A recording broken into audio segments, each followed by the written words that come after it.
Tu écoutes le podcast Élever la physio avec François Grégoire. Suis-moi alors que j'explore et discute de tout ce qui concerne le marché de la physio et de la santé physique sous un autre angle, au-delà de la pratique. On va parler de l'état de la profession dans le marché de la santé physique en abordant plusieurs sujets, allant de la gestion à la psychologie en passant par les aspects sociaux entourant ou impactant la physiothérapie au Québec et ailleurs. Discutons et analysons notre marché, apprenons et trouvons des solutions pour qu'ensemble, on puisse élever la physio.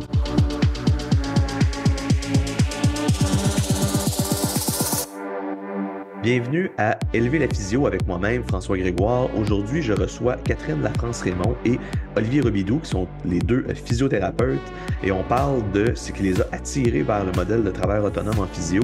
Ce qui m'intéressait là-dedans, c'était de savoir qu'est-ce qui attire les professionnels de la physio. Alors, c'est quelque chose qu'on voit probablement de plus en plus. On n'a pas vraiment de chiffres, hein, c'est difficile de savoir, mais certainement qu'on voit, on semble voir de plus en plus. Puis ce qui m'intéressait, c'est de savoir qu'est-ce qui attire les professionnels de la physio vers ce modèle de travail-là et comment est-ce que nous tous, on peut faire en sorte pour que les conditions de travail, autant pour la profession, pour les professionnels et pour la population, que les conditions de travail soient les meilleures possibles en physio pour nous tous. Alors, bonne écoute.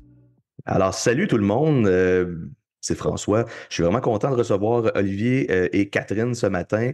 On va parler de la comparaison ou un peu la situation de ce qui se passe dans le marché de la physio au Québec. Et je ne sais pas si c'est propre à la physio, peut-être que vous avez une idée, là, vous deux, puis vous pourrez m'en parler, de ce phénomène de travail autonome où des physios décident de faire leur propre truc, développer leur propre image, décider un peu de leur propre destinée. Alors, peut-être qu'on pourrait commencer avec toi, Catherine. Présente-toi, parle-nous de qui tu es, puis parle-nous de tes objectifs professionnels, où est-ce que tu es rendu dans ta carrière en ce moment. Fait que moi, je me considère encore comme une bébé physio, que je dis tout le temps. Là, ça fait seulement 2 ans et 2 ans et demi, je pense, que j'ai gradué. Fait que j'ai commencé en tant qu'employée, mais évidemment, ça n'a pas duré très longtemps, considérant que ça fait déjà 2 ans que je suis travailleur autonome. Fait que j'ai décidé de switcher assez rapidement vers une clinique qui s'appelle le Coin Réadapt, qui avait été fondée par une ancienne collègue à moi, Corinne Lalonde. Puis elle, son format de business, dans le fond, c'était de la sous-location de salles. Fait que je lui ai loué une salle du lundi au vendredi. Puis j'ai commencé à exercer ma pratique comme travailleur autonome à ce niveau-là. Je pense qu'on a le temps d'en parler là, dans notre heure de podcast, mais je te dirais que ma décision de faire le switch entre les deux a été grandement côté comme santé mentale, là. Surtout, puis, nombre d'heures, etc. Mais on en discutera plus loin, là. J'ai commencé comme physio en ortho, là, en musculo-squelettique. Puis, pas longtemps après avoir débuté, justement, comme travailleur autonome, 3 mois après, je pense, j'ai commencé le microprogramme en rééducation périnéale à l'Université de Montréal, que je termine officiellement au mois d'avril, là, dans quelques mois. Félicitations. Merci. Après 2 ans et demi, j'ai hâte. Fait qu'en ce moment, je te dirais, je fais comme 50% rééducation périnéale, 50% orthopédie. Puis, je fais comme du 4 jours semaine à la clinique. Mon parcours a vraiment comme été très atypique, là, j'en conviens. Là, c'est très rare, ou du moins, j'ai pas beaucoup de gens que je connais autour de moi qui ont gradué puis quasiment tout de suite sauté vers le travail autonome, là. Moi, je pensais comme commencer vraiment en bannière, vraiment aller faire mon F-Camp, aller comme full pin en ortho. Finalement, j'étais allée travailleur autonome en rééducation périnéale, tout ce qui est comme santé féminine a commencé à m'intéresser 1000 fois plus que je pensais. Fait que j'ai comme plein, tu parlais objectifs professionnels et tout, là, je suis comme en remise en question un peu, parce que j'adore la physio, là, c'est sûr, ça, j'arrête pas ça, mais me demander je suis où dans 5 ans, je le sais pas encore. Parce que j'ai peut-être un plan également de podcast. J'essaie de comme augmenter l'accessibilité aux soins, notamment via la rééducation périnéale, parce que je trouve ça difficile. Tu sais, je dis tout le temps, venir me voir prénatal, postpartum, soit que tu as vraiment un bon salaire ou des bonnes assurances. Fait que c'est pas beaucoup de personnes, là. Fait que je Ou suis tu comme juges sur que un... c'est important. Ben, ou tu juges, je vais Ouais, t'arrêter, ou tu juges que c'est ouais, vas-y, important pour ta vas-y. santé physique, là. Oui, définitivement, définitivement. Fait que je suis comme là-dedans, je baigne là-dedans. Côté objectif, ça serait d'augmenter l'accessibilité. Je sais pas si tu as vu passer PhysioCoop, là, qui a été fondé par, entre autres, Corinne, Théo, puis Martin Gagnon, là, puis Jade, il était une fois, mais c'est un peu ça. Là. Je suis membre affilié de PhysioCoop également, puis on donne accès aux personnes justement qui ont pas les moyens ni les assurances de consulter en physio. Là. Fait que je vois environ 3-4 patients par mois via PhysioCoop, sinon. Super, ça. Merci de Mm. nous avoir parlé de toi, Catherine Olivier. Peux-tu en faire de même? Tu sais, d'où tu Oui, pars, où salut est-ce tout que le tu t'en monde. vas? Parle-nous de toi, parle-nous de ton chemin jusqu'à maintenant, puis de tes objectifs professionnels. Ça, c'est que bonjour, ben, moi c'est Olivier, puis je suis travailleur autonome en physiothérapie. Moi, j'ai gradué de l'Université de Montréal en 2018. Puis j'ai un parcours qui s'est fait quand même assez rapidement. Là. Tu sais, ça fait pas tant d'années que ça que je travaille, mais depuis que je travaille, ça s'est bousculé. J'ai commencé dans une chaîne de cliniques. Moi, j'étais sur la rive sud, à Brossard, une physio multiservice. J'avais un patron qui était superbe. Puis là, j'ai commencé une couple d'années à travailler là-bas. Puis ça n'a pas été long que tranquillement, tu sais, il y a un poste qui s'est ouvert de gestion de clinique. Puis moi, j'aimais ça quand même, la gestion. J'avais déjà fait ça dans des travails étudiants et tout ça. Puis dès que j'ai vu qu'il y avait cette opportunité-là, ben, je l'ai pris. Puis après quelques années de pratique, j'ai commencé à gérer une clinique. Puis dans ce temps-là, j'étais employé. Tu sais, j'avais 10 à 15 personnes avec moi à la clinique. Puis là, le but était de faire fructifier comme la nouvelle clinique, de gérer les nouveaux employés, faire des embauches, des choses comme ça. Fait que, tu sais, c'est vraiment des tâches de gestion.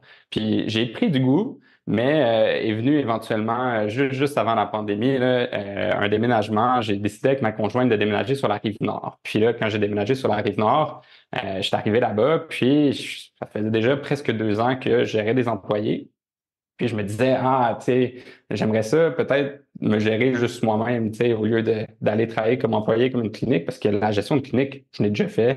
Je devrais être capable de juste gérer mes trucs, puis je vais essayer de louer une salle à quelque part, puis me partir comme travailleur autonome. Puis là, j'ai fait mes recherches, je suis allé approcher une couple de cliniques, mais la plupart du modèle de clinique, puis on va en reparler sûrement tantôt, là, en physiothérapie, était fondé sur le fait, surtout dans ce temps-là, un petit peu plus, on a des employés, puis c'est ça qui est ça. Il y a peut-être des ostéopathes qui sont à leur compte, des acupuncteurs, des chiros, mais les physiothérapeutes, ergothérapeutes, c'est vraiment des employés. C'est qu'aucune clinique de physio qui voulait me louer un local. Donc, j'ai approché une clinique d'ostéopathes, vu que les ostéopathes travaillent plus à leur compte. J'ai dit, tu sais, est-ce que ça serait possible de louer un local chez vous? Puis on dit, ben oui, pas de problème. C'est que je me suis mis à me louer mon local, commencer mes petites choses. J'ai transitionné tranquillement de la rive sud à la rive nord. Puis je me suis parti à mon compte. Puis là, ça fait 4 ans là, que je suis rendu à mon compte. Puis tout dernièrement, l'objectif professionnel, tout ça, ben, j'ai décidé de partir ma propre clinique avec un ami ostéopathe. On est parti de notre clinique. Le but étant de justement promouvoir le travail autonome, autant en physiothérapie que dans les autres professions. C'est que notre but, c'est vraiment de louer des locaux, d'avoir un petit rassemblement de thérapeutes où est-ce qu'on peut partager avoir du plaisir ensemble et tout. C'est que ça fait maintenant un mois qu'on est parti de notre clinique Altitude Physio-Ostéo à Saint-Sauveur. Puis c'est ça, là, on va voir où est-ce que ça nous mène, mais pour l'instant, ça roule. Félicitations, Olivier, en passant. C'était un gros Merci. mot, hein, partir une clinique. Moi, je me suis pluguée à une clinique. Fait que ça a été plus facile que toi, là, j'en suis certaine. Là. Ouais, Félicitations. c'est Ouais. pas simple. Mais tu Non. sais, c'est quand même, c'est le fun. Puis tranquillement, ben, je pense que c'est avec des petites cliniques comme ça qu'on va développer peut-être un nouveau modèle, justement, qui est un peu plus inusité au Québec, là. Ouais. C'est un modèle qui existe beaucoup, mais dans d'autres professions, chez les psychologues, par exemple, sont majoritairement sous ce modèle-là. Et il y a toute une histoire là, derrière la raison pourquoi les psychologues ont massivement quitté le réseau de la santé publique là, il y a quelques décennies, des chicanes avec les médecins et compagnie. Donc, on n'a pas en physio, on n'a pas vécu la même chose. On a été aidé entre autres par les physiatres, ce qui a fait en sorte que ça nous a maintenus dans un rôle similaire à d'autres professionnels de la santé là, qu'on appelle souvent complémentaires, ce qui m'insulte un peu, là, mais physio, optométriste, audiologue, orthophoniste, infirmière, nutritionniste, etc. Donc, Mais la réalité est que, effectivement, tu disais félicitations à Catherine. Ça reste généralement, je pense, toujours un gros move là, de se partir soi-même à son compte. Bon, effectivement, là, on pourrait peut-être rentrer une échelle de guts là, à se dire, OK, je me pars comme travailleur autonome avec quelqu'un qui a déjà ce modèle-là, ou c'est moi qui start le modèle, puis les gens viendront bien se joindre à moi. Les responsabilités, effectivement, peut-être financières, sont pas les mêmes. Mais pour le reste, c'est probablement similaire en termes de demande. Euh, Mhm. Comment est-ce que, peut-être pourriez me parler les deux de comment vous avez vu ce move-là, puis qu'est-ce qui a fait en sorte que vous avez décidé, parce qu'il y a toujours une part de risque-bénéfice là, dans ce genre de décision-là. Euh, Où est-ce que ça joue dans votre balance à vous deux, le risque versus le bénéfice? Quand on ne sait pas, quand on se lance un peu dans le vide là-dedans, là, puis on ne sait pas vraiment qu'est-ce que ça peut donner. Mhm. Mais tu sais, moi, pour ma part, j'ai écouté justement un balado récemment avec Andréane Marquis, qui est a parti la chaîne Womance, puis elle disait qu'elle partait un peu tout le temps très naïvement, qu'elle se lançait dans quelque chose, elle amorçait le projet, puis après, elle y réfléchissait.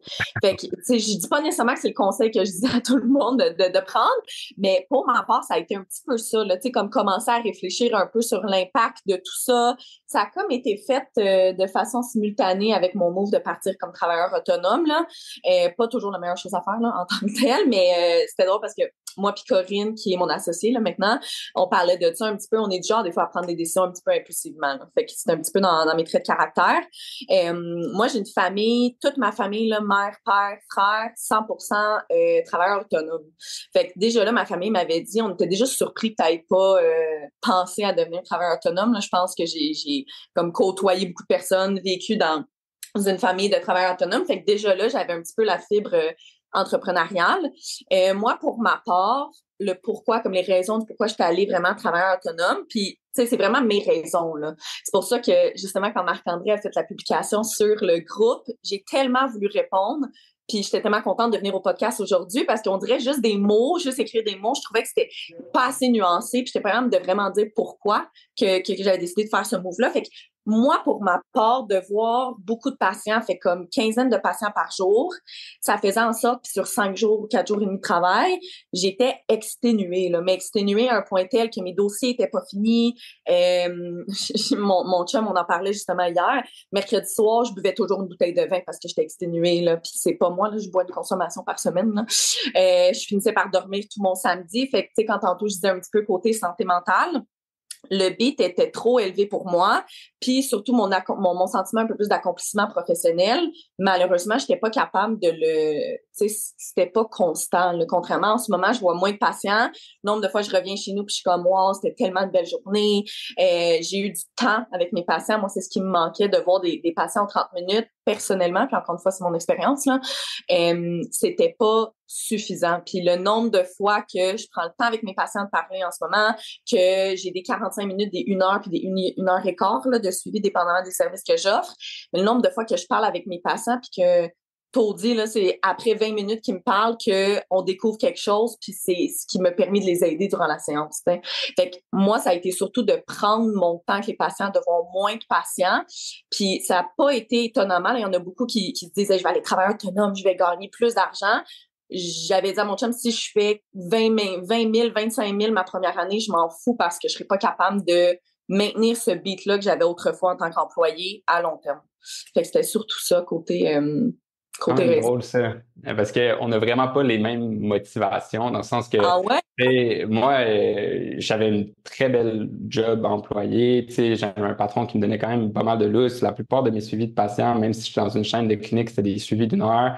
Puis moi, Oh, pas naïf pantoute, là, j'étais comme, ouf, il y a quand même un risque, tu sais, à se partir de travail autonome. ouais. Mais en ayant géré une clinique, je le voyais, tu sais, quand même des avantages monétaires. Je voyais aussi que, tu sais, j'ai une tête de cochon, là, tu sais, j'ai la tête dure, j'avais le goût de faire mes propres affaires, de faire mes propres marques. Puis, tu sais, c'est pour ça aussi sûrement que j'ai une clinique aujourd'hui, là, c'est que, tu sais, j'aime pousser la barrière un petit peu plus loin. Puis, je savais que j'étais capable de le faire aussi, tu sais, mais il y avait un risque. Puis en plus, moi, j'ai commencé à travailler autonome. La pandémie, ça faisait 3 mois que c'était parti. C'est que j'étais comme, OK, ça va-tu fonctionner? Mais au pire des pires, tu sais, ils vont avoir besoin de moi dans un hôpital. C'est pas la fin du monde. Puis on va l'essayer, on va voir. Puis il y a de la job en physio en ce moment. Donc, je me ferais engager par une clinique s'il y a un problème. Mais moi, l'essayer, mais j'avais une maison à payer. Tu sais, je pouvais pas aller comme, ouf, moitié-moitié. La beauté de la chose, c'est que j'ai pu faire comme une transition dans le sens que au début, je travaillais 4 jours à Brossard, puis je travaillais 2 jours à mon compte, ça arrive nord, puis je commençais à faire des patients un peu, puis j'étais comme, ah, j'aime ça. Puis là, j'ai monté à 3 jours semaine, ça arrive nord, 3 jours à Brossard, puis je faisais du voyagement, je devais faire 60-70 heures semaine minimum pendant un bon 5-6 mois. Mais, tu sais, je me suis dit, je vais transférer toutes mes choses dans le nord, puis, tu sais, on va y arriver, mais c'était vraiment, je pense, un sentiment je sais pas, un peu d'entrepreneuriat, là, de vouloir faire mes propres choses. Je pense que tout le monde qui se part à son compte, ça prend un petit peu ça à quelque part. Sinon, t'as quand même de la gestion, de la comptabilité, des choses à faire, là. Puis, tu sais, il faut que tu retournes tes appels, c'est tes patients à toi, c'est pas les patients de la clinique. Tu peux pas, du jour au lendemain, juste dire, tu sais, je m'en fous, là. Ouais. C'est vraiment drôle qu'on a comme on a fini à la même place, là. Les deux, on est propriétaires d'une clinique, mais comme notre chemin a été complètement l'inverse, là. Nos motivations étaient complètement l'inverse, là. Moi, j'étais endettée, j'étais vraiment endettée avant de partir comme travailleur autonome. Je me souviens, j'avais appelé quelqu'un de ma famille en disant, OK, là, mais je pense que j'ai pas assez d'argent pour aller acheter le petit chariot au Ikea. Tu sais, le petit chariot qui coûte 39,99 là, juste pour mettre comme, tu sais, mes trucs de périnéal, là. Mais ouais, ça, c'est quand même à considérer, peut-être penser pas avoir autant de dettes avant de partir, là, mais... Mais il y a une question de timing, je pense, tu sais, dans le sens que je pense qu'à quelque part, il y a un bon timing pour le faire, là. Puis moi, ça a été un déménagement. Tu sais, ça peut être aussi que justement, tu es tanné de l'endroit où tu es ou quoi que ce soit, mais à un moment donné, il faut que tu fasses le saut. Il y a un tremplin, il y a des risques, tu sais, il y a des désavantages à être travailleur autonome. Mais une fois que tu le fais, si c'est fait pour toi, c'est le fun en tabarouette, là. Ouais, puis ne serait-ce que si tu parles des risques, là, c'est sûr qu'il y en a des risques, je suis pas en train de dire qu'il y en a aucun, mais ça dépend de ton expertise, ça dépend du travail où, là. Tu sais, à Montréal, moi, je suis à Montréal, là, en ce moment, là, comme il en manque des physios, là. On n'a plus de place à la clinique pour des nouveaux patients parce qu'on n'est pas, tu sais, on fournit plus, là. Fait que moi puis Corinne, justement, on en parlait récemment, puis elle m'énonçait comme elle dit, moi, je trouve, on dirait qu'il n'y en a pas tant que ça des risques. C'est sûr qu'il y en a, là, tu sais, surtout si tu décides vraiment de te partir une clinique au complet, mais si on prend l'exemple, par exemple, nous, de notre clinique, que c'est des locaux où il y a la table, tout le matériel que tu as besoin, sauf ton laptop, peut-être tes aiguilles, puis tes gants et ton lubrifiant si tu fais de la rééducation périnéale, là. Tu sais, en tout et pour tout, moi, je considère pas que ça m'a coûté vraiment cher partir à mon compte au départ. Mais après ça, c'est sûr, tu veux rentrer dans ton argent avec tes patients, là, mais... Oui, tu deviens, ben évidemment, c'est que tu deviens, tantôt Olivier, tu disais, ah, ben c'est quand la personne appelle puis je rappelle, ben c'est vraiment mes patients. J'espère que tu considérais que c'était tes patients avant de travailler comme travailleur autonome parce que c'est une responsabilité professionnelle qu'on a. Mais dans tous les cas, s'il y a personne dans ton horaire, évidemment, tu as des dépenses, mais tu n'as pas de revenus. Donc, c'est cette réalité-là. J'aimerais revenir un petit peu sur ce que tu disais, Catherine, par rapport à... parce qu'on va saluer Marc-André, parce que effectivement, là, cette discussion-là ce matin, ou ce midi, ou ce soir, là, dépendamment de quand est-ce que tu nous écoutes, ça part de sa publication. Marc-André parlait là, c'est quoi, comme travailleur autonome, le danger de pas avoir de mentorat, de pas être entouré adéquatement, etc. Puis Marc-André a souvent parlé du temps que ça lui a pris avant de se considérer comme être un bon physio. Je je sais pas je pense pas que ça soit propre à Marc-André. Je pense que c'est peut-être une problématique qu'on a en physio, puis on peut peut-être revenir même à discuter de ça peut-être un peu plus tard dans le contexte de dans quelles conditions est-ce que les physios rentraient sur le marché du travail avant qu'il y ait une si grande rareté comme ce qu'on voit actuellement. Puis ça a été quoi l'effet, tu sais, de cette rareté de main-d'œuvre-là sur le marché? Vous n'avez pas connu ça. Je suis obligé de vous dire que c'est des cycles. Alors, il y a des moments où l'économie va pas bien, il y a des coupures dans le réseau public, puis la physiothérapie refoule d'une certaine façon dans le privé parce que le public congédie même des ergos puis des physios. Donc, moi, depuis que je suis en affaires, depuis que je suis physio, j'ai vu les deux, là. J'ai vu de la rareté, mais j'ai vu aussi un line-up de 20 physios qui voulaient venir travailler chez nous, alors que j'avais une petite clinique qui avait de l'air de rien dans le quartier Sainte-Rose à Laval, parce que la prochaine job, c'était chez Walmart, là. Donc c'est Ben, peut-être ça le... Comment? moi, je vois ça triste, là, tu sais, de faire pratiquement 5 ans d'études puis être plus de job, là. C'est fou, Oui, là. ben, tu sais, comme n'importe qui, on vit dans un marché, là. Il y a une demande puis il y a une offre, là, en Mhm. physio, là. Puis la demande pour les professionnels, elle vient à un peu plus ou environ 50% du système de santé publique. Puis l'autre demande, si on veut, elle vient de la population qui paye pour nos services, que ce soit avec ses assurances ou directement de sa poche. Mhm. Donc, puis on a tout un rôle, tu sais, de valorisation de ce qu'on fait. Puis on voudrait que les gens consultent plus. Hein. La réalité, c'est que on est tous très occupés, mais c'est pas un gros pourcentage de la population qui consulte en physio à chaque année, contrairement à d'autres professionnels comme le dentiste ou le psychologue, par exemple. Donc, on est Mhm. encore méconnu là, dans la population. Puis ça m'amène à... Tu sais, puis là, dans le fond, on fait du surf sur ce que Marc-André disait par rapport au mentorat, puis à combien de temps ça te prend avant de te sentir confortable dans ta pratique, là, à partir du moment où tu commences, puis on pourra peut-être y revenir. Mais j'aimerais ça parler d'accessibilité. Catherine, tu me parles d'accessibilité aux soins.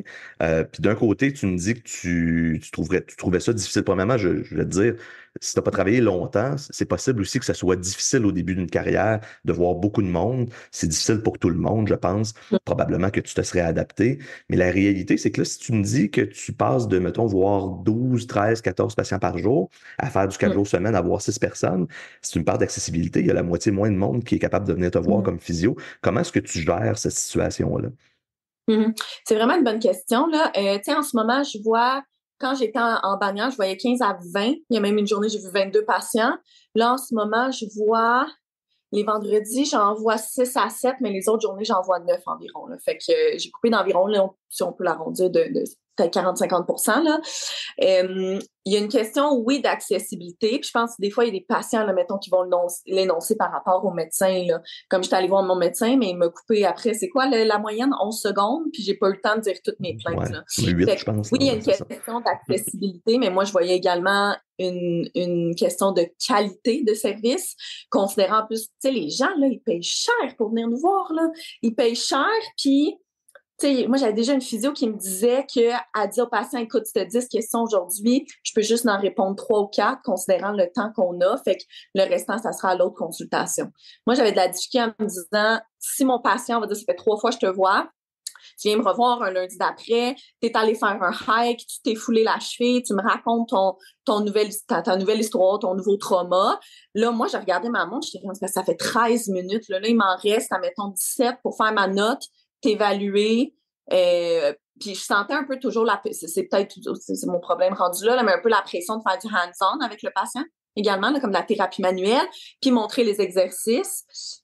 Mais j'avais jamais le temps de faire ça. Puis au final, je suis quand même quelqu'un de stressé, là. Fait que je finissais par être stressée, puis hey, là, ma capacité d'analyse n'y était plus, là. Puis comme tu dis, hey, peut-être je serais restée là 5 ans là, en tant qu'employée, puis ça se serait développé. Il aurait fallu que je trouve des outils, puis j'aurais pas eu le choix de m'accommoder avec ce milieu de travail-là. J'ai décidé de ne pas le faire parce que ça brimait ma vie personnelle, là, rendu là, l'anxiété que j'avais, puis j'étais vraiment exténuée, là, comme je disais tantôt. Puis j'en connais plein de physios là, qui font encore ça, là, mettons, du 4 jours semaine avec leurs 15-20 patients dans les plus grosses chaînes. Mais j'en connais aussi, malheureusement, beaucoup de mes amis qui sont encore là et qui pleurent le soir en revenant, puis qui sont vraiment exténués, puis qui savent pas quoi faire parce que soit qu'ils sentent qu'ils n'ont pas les guts d'aller travailler autonome, ou aussi que c'est pas fait pour eux, là. Il y en a qui n'ont pas la fibre entrepreneuriale, puis c'est clairement pas pour eux d'aller travailleur autonome. C'est pas fait pour tout le monde. Fait que, tu sais, j'en vois beaucoup qui décident d'aller au public, mais qui sont parfois moins stimulés parce que c'était peut-être pas leur choix de milieu numéro un, là. Je sais pas si je m'exprime bien à ce Oui, niveau-là, je là. Ouais. Je comprends. pense que Ouais. tu mets le doigt dessus quand tu parles de qualité par-dessus la quantité. Tu sais. Et c'est beau en termes d'accessibilité de mettre tu sais, 20 patients dans ta journée. OK, super, t'en as fait beaucoup, puis normalement, tu te dis, je vais baisser la liste d'attente. Ouais, mais si c'est pas des soins de qualité, que tu n'as pas pris le temps de faire les bonnes choses, est-ce que tu vas vraiment, tu sais, finalement, tu sais, ça va prendre au final autant de temps. OK, t'en as t'en as vu plus, mais si ça te prend 3 fois plus de rendez-vous les voir, ça revient au même, là. Dans le sens que, tu sais, mon patient, si je le vois une bonne fois, 1 heure, qui a bien compris ce qu'il devait faire, qui a des exercices, qui sait pourquoi il les fait, tout ça, puis qu'il sort de là avec une bonne tête de, OK, ça, c'est mon plan de traitement, puis je le fais. Ben, j'ai pas besoin de le voir 3 fois semaine, donc je vais le voir la semaine prochaine. Puis de toute façon, ce qui est, tu sais, en thérapie, là, ce qui est prouvé le plus par les études pour aider nos patients, c'est des exercices. Si je peux voir un patient 3 fois semaine, mais au bout de la ligne, ce que je veux, c'est qu'il fasse ses exercices à la maison. C'est qu'au lieu de le voir 3 fois semaine, je le vois 1 fois semaine. Je donne ses exercices, il sait qu'il faut les faire, c'est pourquoi les faire, il voit que ça fonctionne. Ben, il va pouvoir prendre la semaine au complet, faire ses exercices, puis quand je vais le revoir, on va avoir une bonne idée si ça fonctionne, ces exercices, parce que les exercices, ça fonctionne pas malheureusement du jour au lendemain. Il faut que tu mettes du tien puis que tu fasses un peu.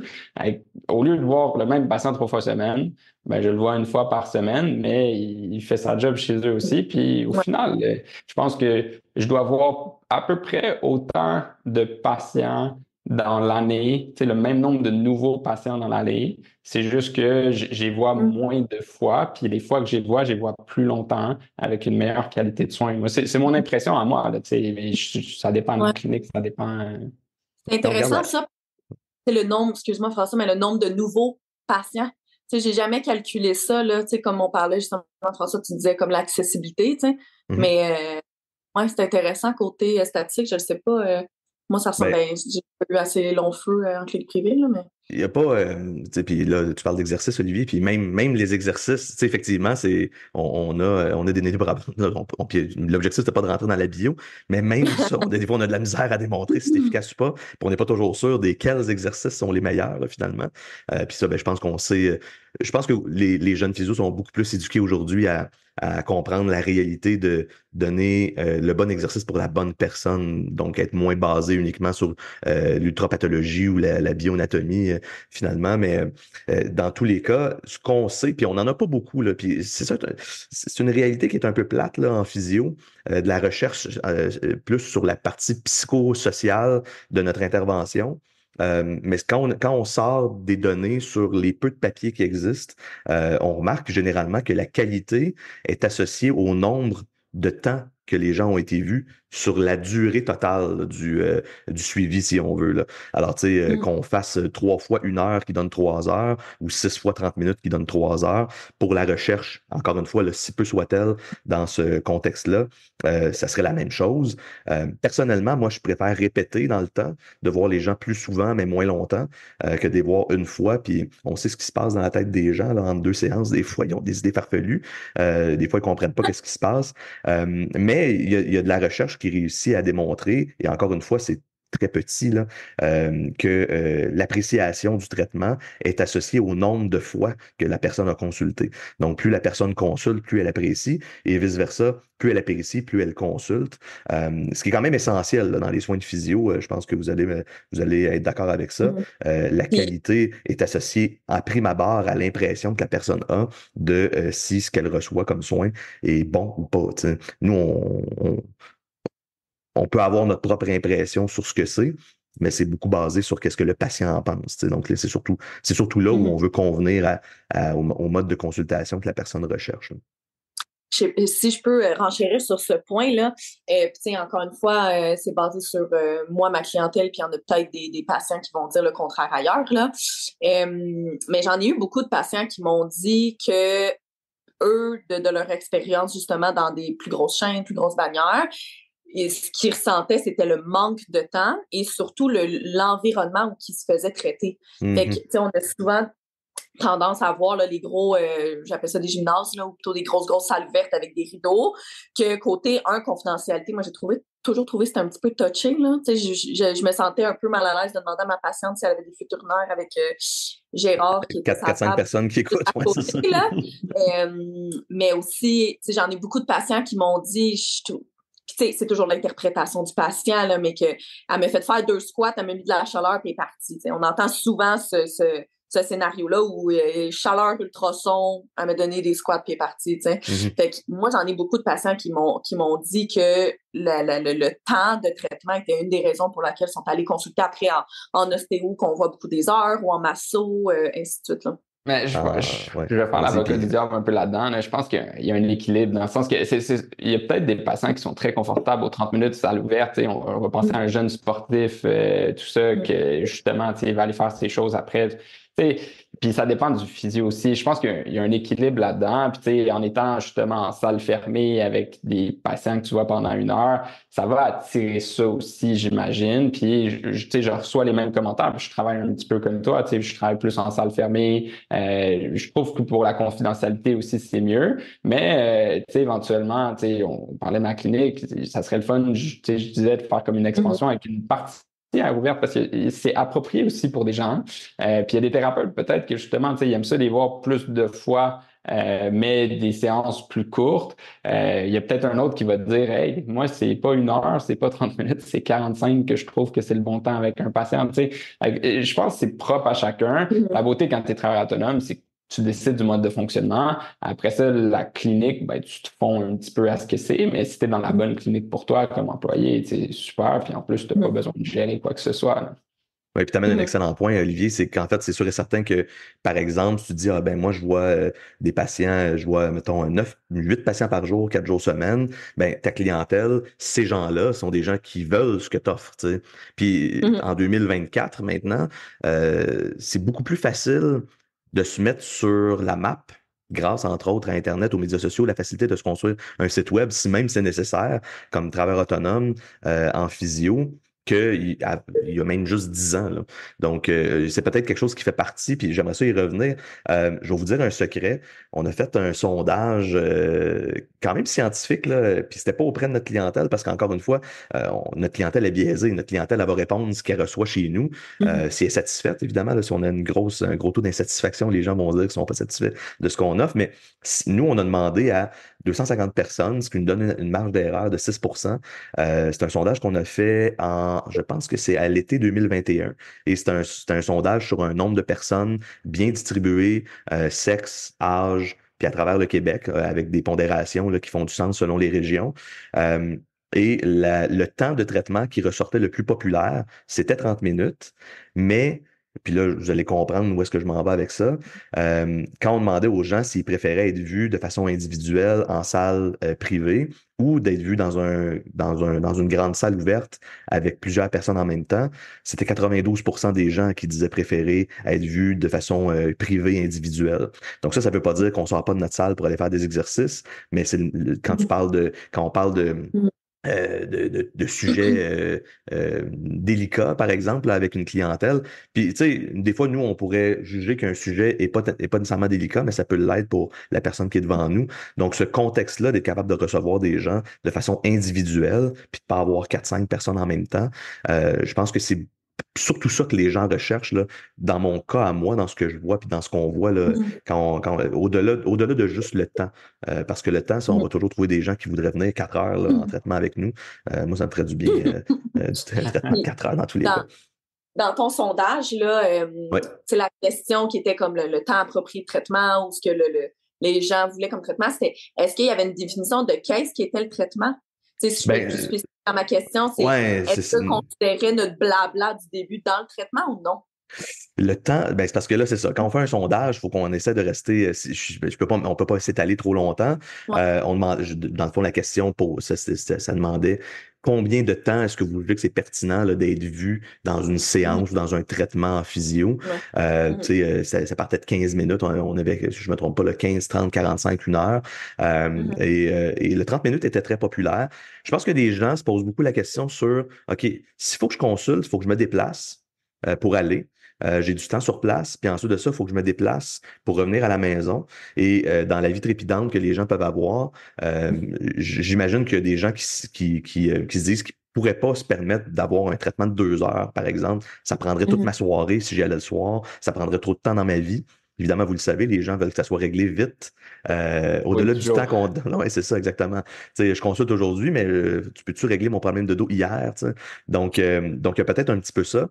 Mais c'est ça le désavantage d'un sondage, c'est que c'est pas on posait pas la question à la personne directement, puis Mais on peut pas je pense renchérir que là-dessus.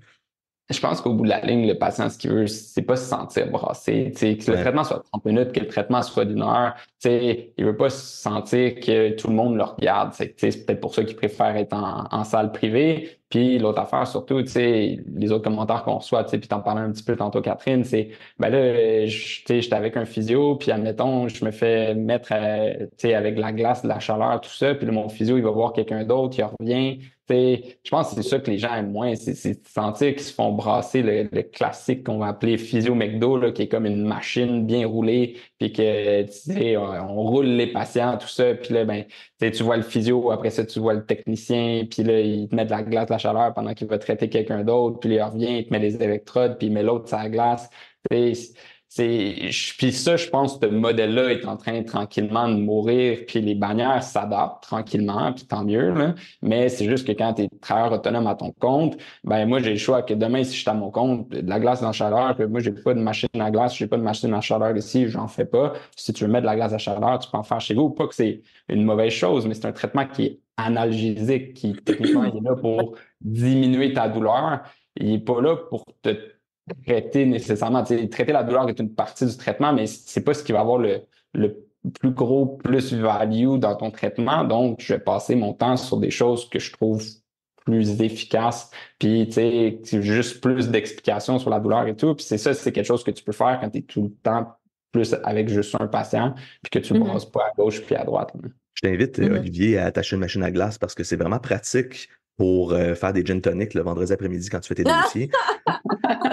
Nous autres, c'est à ça que ça sert chez nous, mais tu sais, je pense que ultimement, les gens, ce qu'ils recherchent, en fait, puis je pense ce qu'ils recherchent, puis je pense pas que c'est toujours conscient, mais l'impact qu'on a, c'est dans la relation thérapeutique. Puis c'est impossible de développer une relation thérapeutique avec des patients dans le modèle que vous venez de parler, de je te donne 2, 3 affaires à faire, je m'en vais, je reviens, je te donne 2, 3 affaires à faire, puis on sait c'est quoi la réalité de l'impact psychosocial de la douleur sur la vie des gens. Et en physio, on a une responsabilité d'aborder cette réalité-là avec nos patients, puis dans un contexte où tout le monde, où on voit personne plus que 2, 3 minutes. Tu sais, vous savez, il y a une étude là, qui démontrait que si je mettais un ultrason sur mon patient, puis je le faisais avec lui pendant 15 minutes dans la salle de traitement, ça fonctionne plus, même si la machine est fermée, qu'un ultrason tout seul qui fonctionne pour vrai, mais qui se promène sur la cuisse du patient tout seul. Donc, on a plus d'efficacité avec notre ultrason quand on le donne comme humain que quand la machine le fait seul. Ça revêt l'importance de la relation thérapeutique dans nos traitements, puis d'être capable de convaincre les gens qui vont aller mieux, puis d'être capable de les aider, puis d'avoir de l'empathie. Puis je pense que le temps qu'on a avec nos patients, c'est ça qui amène comme positif. Puis je pense que je me trompe pas si je dis que c'est une des choses que vous recherchiez les deux là, dans ce modèle-là. Oui, beaucoup. Ouais. Qu'est-ce que vous cherchiez d'autre, tu sais, à part ça? Olivier t'a parlé d'indépendance, de bâtir tes propres affaires. Catherine t'a parlé, puis tu sais, t'as parlé d'être un peu naïve là, dans le fait de. Je pense que quand nécessairement, on se rend toujours compte qu'on est naïf quand on commence quelque chose parce qu'on ne sait pas c'est quoi tant qu'on ne l'a pas fait, tu sais, finalement. Où est-ce que ça va vous mener, ces projets-là? Tu sais, Catherine, dans 5 ans, t'es où? Mais dans 1 an, t'es où? Dans 2 ans, t'es où? Olivier, tu te vois où, toi, dans 2 ans, 5 ans? Puis c'est quoi vos prochains projets dans le contexte de modèle dans lequel vous voulez grandir professionnellement? Mais pour ma part, puis ça a failli avoir lieu cette année, encore de façon toujours très naïve, on a failli ouvrir une autre clinique, là, justement. Là, nous, notre clinique, c'est un 700 pieds carrés, 2 salles de traitement.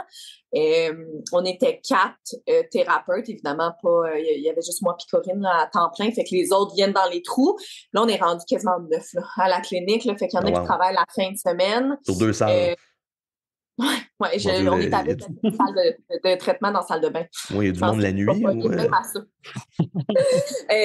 Fait que comme plan, je te dirais côté modèle d'affaires, là, ça serait peut-être ça, là, d'essayer de trouver un plus gros local, agrandir un peu à Montréal. Puis comme je te dis, là, en mars 2023, là, on a failli ça passait à une goutte d'eau là, qu'on ouvre un autre local, le concours de circonstances. Je vais t'éviter les détails, là, mais côté beau de location, ça n'a pas fonctionné. Là. Mais on avait déjà comme quand même beaucoup de personnes intéressées, mais on aimerait ça avoir quelque chose d'un petit peu plus multi, là, style physio, masso, acupunctrice, acupuncteur. On avait le médecin du sport qui venait nous suivre. Fait que d'avoir quelque chose un peu accessible justement pour le patient ou ne serait-ce que ben là, on peut prescrire des radios, là, mais je donne le mauvais exemple, là, mais je pense qu'il faut un IRM, mais au moins le médecin peut être là pour le voir, etc. Fait que d'essayer de combiner plusieurs services pour que là où la patiente soit capable de quasiment là, tout retrouver au même endroit. Là. Puis il y avait aussi le point d'avoir un plus gros gym. On n'a pas un gros gym, là. Fait qu'on aurait aimé avoir un plus gros gym, puis moi, mon rêve en ce moment, là, pour étant quand même une grande sportive, ça aurait été de m'entraîner pendant mes heures de travail. Là. Fait qu'avoir un plus gros gym puis prendre une heure et demie de dîner, là, qui est à finir plus tard, là, mais être capable de m'entraîner, prendre ma douche puis recommencer ma journée. Là. Fait que, C'est bon que tu parles de gym, là. Nous, on vient presque de finir le note à la clinique. ah ouais? Ouais, Mais moi, on a quand même un bon espace, là, mais tu vois, tu sais, moi aussi, là, tu sais, je sais pas où est-ce que la vie va mener, là, mais tu sais, on est en expansion, là, ça fait un mois qu'on est ouvert, tout ça, tu sais, on a trouvé une massothérapeute dernièrement pour travailler avec nous, j'ai mon collègue ostéopathe et moi, tu sais, c'est qu'on remplit 3 salles comme temps plein, il nous reste encore comme 2 salles à louer, c'est qu'éventuellement, peut-être trouver un autre ostéopathe, un autre physio, puis peut-être acupuncteur, chiro, tu sais, à temps partiel ou quoi que ce soit. Puis, tu sais, ça va bien. Et moi, je suis totalement pour aussi, tu sais, les trucs d'expansion et tout. Là, on aurait peut-être la possibilité de défoncer le mur puis d'agrandir un peu à notre clinique. Puis, même principe que toi, là, on aimerait ça, tu sais, que si on agrandit avec la même superficie à côté, on mette un gym au complet en bas parce que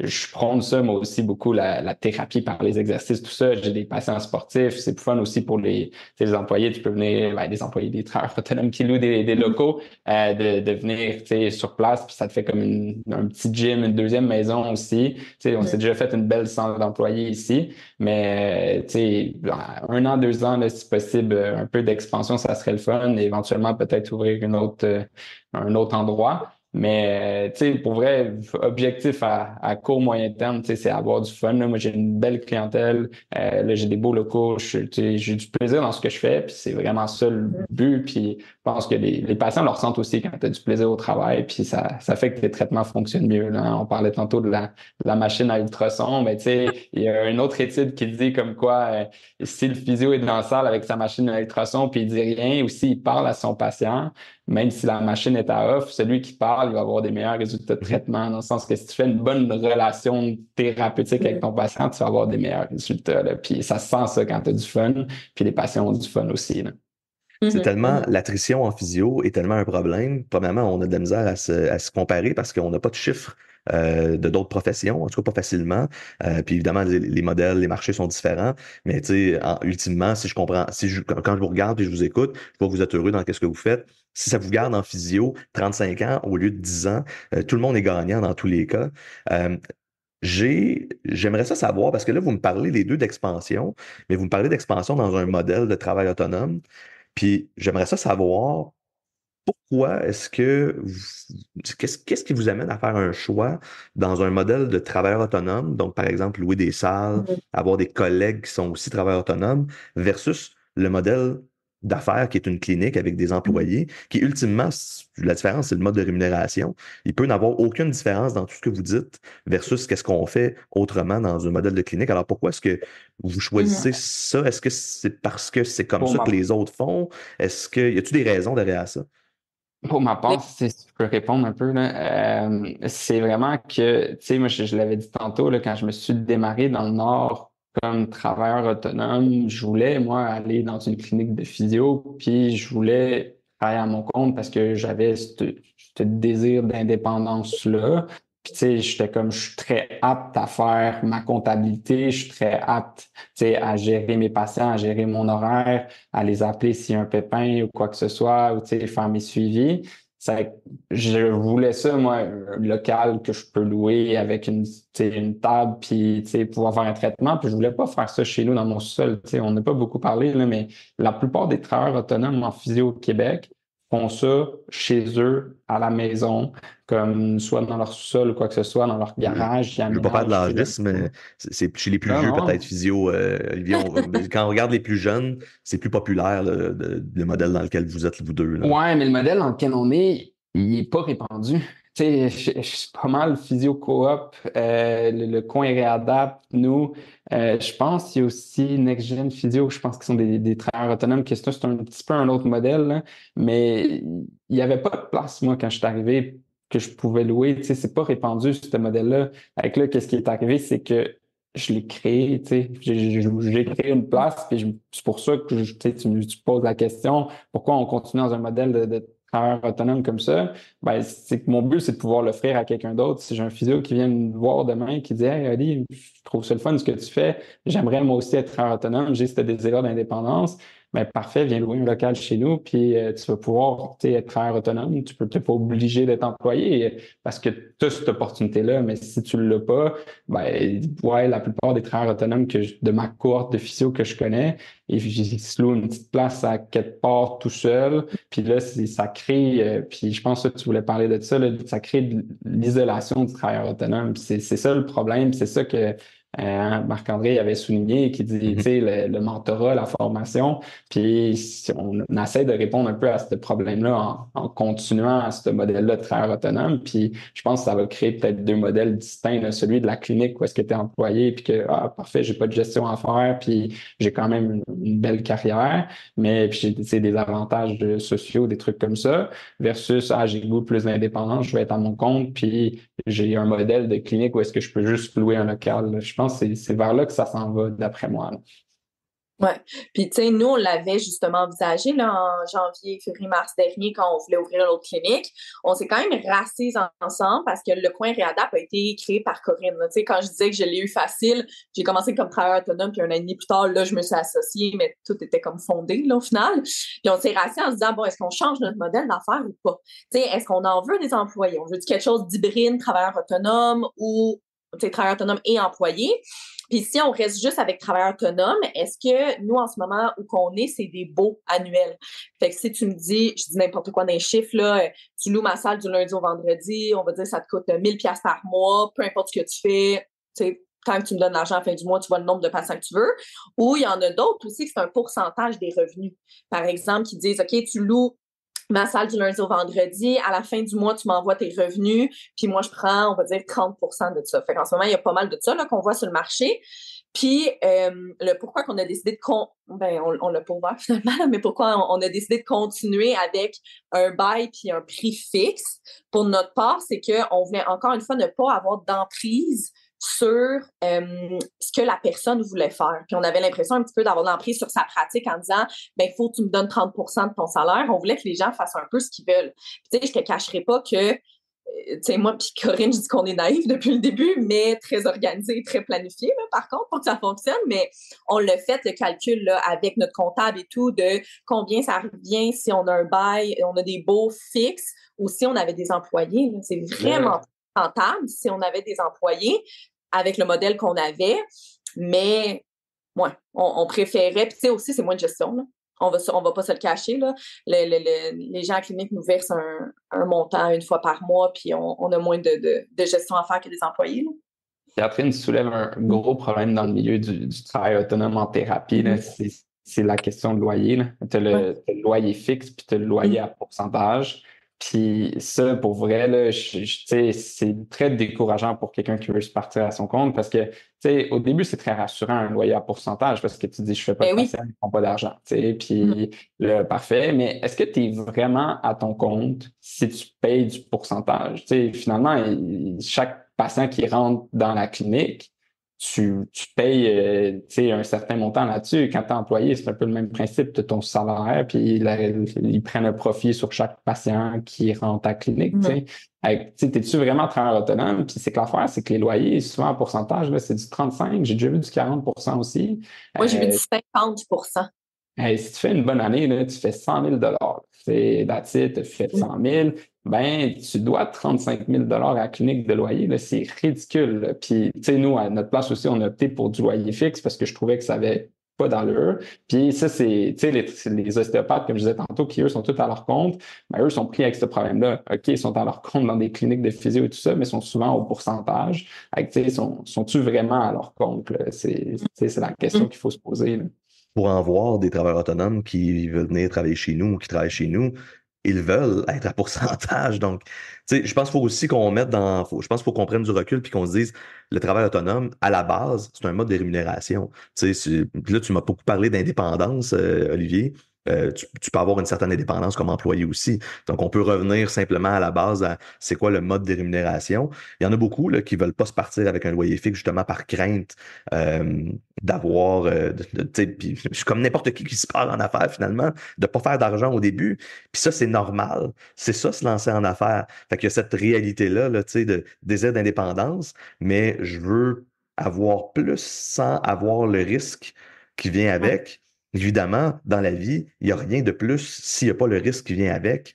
Sinon, c'est impossible, ça n'existe pas. Là. Parlez-moi de trucs qui sont juste complètement satisfaisants, puis à 100% meilleurs, mais qui n'ont aucun risque supplémentaire. Si c'était le cas, tout le monde se lancerait là-dedans. Tu sais. Fait qu'il y a une réalité de, ben c'est normal. Puis je pense que vous êtes bien placé à ce moment-là pour, puis je pense qu'on peut revenir au mentorat. Le mentorat en physio, ça va dans votre contexte à vous, en tout cas, ça va bien au-delà probablement du mentorat sur les traitements, puis la biologie, puis les pathologies des patients, mais probablement jusqu'au point où ben, je vais t'expliquer comment est-ce que ça fonctionne, quel logiciel comptable tu devrais prendre pour faire ta comptabilité. Hey, j'ai trouvé tel truc. Ça m'aide à je veux retourner mes appels de patients. Voici qu'est-ce que moi je fais pour m'organiser dans mon temps, etc. Voici mon marketing. J'ai-tu un site web? J'en ai pas. Comment est-ce que tu as fonctionné sur ta page? Bon, etc. Fait que, probablement que vous êtes bien placé à ce moment-là pour être capable de coacher les gens qui ont le désir de s'en aller dans cette direction-là. Puis pourquoi est-ce que vos modèles pourraient pas avoir les deux? Tu sais, un modèle à pourcentage, puis un modèle à prix fixe annuel. La chose qu'il faut garder en tête, ceci étant dit, c'est que un peu comme un propriétaire de clinique qui pourrait avoir un employé physio qui décide de quitter après un certain nombre d'années d'avoir bâti sa clientèle, puis qui s'en va comme travailleur autonome à un certain nombre de kilomètres, mais jamais vraiment trop loin, ben le propriétaire se sent un peu déçu de voir la personne quitter après avoir donné toute cette aide. C'est sûr et certain que comme dans votre cas à vous, si vous donnez beaucoup d'aide à des gens qui commencent avec un pourcentage, mais qu'une fois qu'ils ont beaucoup de clientèle, ben là, il faut rester heureux du fait que cette personne-là a bâti sa clientèle, même si c'est moins rentable pour la clinique qu'on possède. Là. Donc, faut qu'on reste heureux, tu sais, du succès des autres dans tous les cas, même si c'est au dépend de notre propre succès d'une certaine façon. Là. Ouais. Puis ce que je trouvais tough, puis tu sais pour le classique, je sais pas si toi François tu vois ce classique-là là, de une fille physio puis que son chum est ingénieur. Nous à clinique toutes les physios, toutes leurs ingénieurs, bref, pour avoir un chum ingénieur, parce que on en discutait puis en ingénierie c'est comme très courant que un ou une ingénieure va commencer à quelque part puis 2 ans plus tard, va sauter dans un autre milieu de travail, puis 5 ans plus tard, va peut-être revenir, puis d'essayer plusieurs places. Puis mon impression que j'avais en ce moment avec la physio, c'est que c'est pas du tout ça. T'sais, on dirait que, je sais pas, c'est vraiment ma perception, là, mais que les physios, on commence à quelque part, puis qu'à cause qu'on nous a tellement donné, ben on devrait tellement avoir ce sentiment-là de loyauté et tout, puis qu'on devrait se sentir mal de partir. Je sais pas si c'est juste moi qui le vois comme ça, là, mais je trouve ça triste parce que moi, je me suis sentie hyper coupable à partir en me disant, merde, ils m'ont donné du mentorat, ils m'ont donné ça, ils m'ont donné ça, mais c'est comme plate parce que ça serait le fun des fois pour les physios aussi d'essayer différents milieux, différentes villes, différentes chaînes, tu sais, de voir un peu ce qui est offert. Là, je parle pas de sauter du coq à l'âne à chaque 3 mois non plus, là, mais ouais, qu'est-ce que t'en penses? Je sais pas dans vos amis, ça ressemble à quoi, mais moi, depuis que je suis plus conscient du marché de la physio, là, ça fait 13 ans que je suis en affaires, ça va faire 17 ans cette année que je pratique, mais plus récemment, puis surtout dans un contexte de rareté de main-d'œuvre, dans les 2 premières années de travail, on voit beaucoup de gens changer de job. Vous en faites partie. Ouais, vous faites partie des gens qui ont changé de job rapidement. Pourquoi? Il y a plein de raisons, je pense, là, tu sais, puis on pourrait faire une étude sociale sur c'est quoi qui amène les gens. Premièrement, c'est sûr que c'est plus facile d'être insatisfait quand tu as 15 options qui t'attendent de l'autre côté. Hein. Le gazon a toujours l'air d'être plus vert ailleurs. Donc ça, il y a un paradoxe du choix là, où quand tu choisis une option parmi 30 options, il y a beaucoup plus de chances que tu regrettes ce choix-là si tu avais eu seulement 2 options. Et il y a un livre là-dessus, il y a des études là-dessus. Et c'est très psychologique. Et il y a une phrase super intéressante dans ce livre-là que je vous encourage à lire, là, The Paradox of Choice, qui dit que quand tu fais un choix parmi beaucoup d'options, le choix que tu fais, ça devient vraiment le tien. Tu sais, donc, tu deviens responsable de ton choix complètement. Si tu n'avais qu'une option, tu n'es pas du tout responsable. Tu es allé dans la direction qu'on t'a imposée. Alors, tu sais, cette réalité-là de devoir assumer le choix qu'on fait, elle est réelle ou pas. Et je pense qu'il faut quand même qu'on se donne du temps puis qu'on se pose des vraies questions à savoir pourquoi est-ce qu'on veut rester ou qu'on veut s'en aller. Je pense que pourquoi est-ce que chez les ingénieurs, puis là, je connais pas plus le milieu de l'ingénierie qu'il faut, mais tu sais, nous, on a une réalité de clientèle, hein, que tu sois employé, travailleur autonome, entrepreneur, quand dans une clinique privée, tu développes ta clientèle, contrairement à, par exemple, si tu travailles sur un étage d'ortho, PTG, PTH à l'hôpital, la clientèle va rouler, puis elle est la tienne pendant un certain temps. Nous, en clinique privée, puis vous le savez, quand on développe une clientèle, puis si vous restez longtemps au même endroit, à un moment donné, vous n'aurez plus besoin de faire de marketing, là. Les gens qui reviennent vous voir, c'est les gens que vous avez déjà vus, leurs amis, leurs familles, leurs enfants, leurs parents, leurs collègues de travail. Quand on développe cette clientèle-là, puis qu'on décide de quitter, on le sait qu'on laisse derrière nous ces patients-là qui vont peut-être pas nous suivre ou qui vont peut-être pas pouvoir nous suivre ou qui, de façon illégale, nous suivraient si on respectait pas si on respectait ou non notre contrat avec qu'est-ce qu'il y a dedans en termes de clause de à qui appartient les patients finalement. C'est quand même probablement C'est une un gros débat. réalité ouais, débattable et bien touchée là, en physio. Mais c'est ça, peut-être que la différence entre la physio, on verrait peut-être la même chose chez des avocats. Donc, si tu quittes une firme d'avocats, tes patients, c'est pas des patients chez les avocats, mais tes clients, t'as pas le droit de les amener avec toi. Tu sais. Donc, il y a peut-être cette responsabilité-là ou cet esprit-là de laisser du monde derrière. Puis tant mieux si on se sent mal de le faire. Là, c'est tout à notre honneur d'avoir de l'empathie envers les gens. Mais je pense que ça fait partie probablement de ce qu'on met dans la balance quand on décide de faire le saut. Là.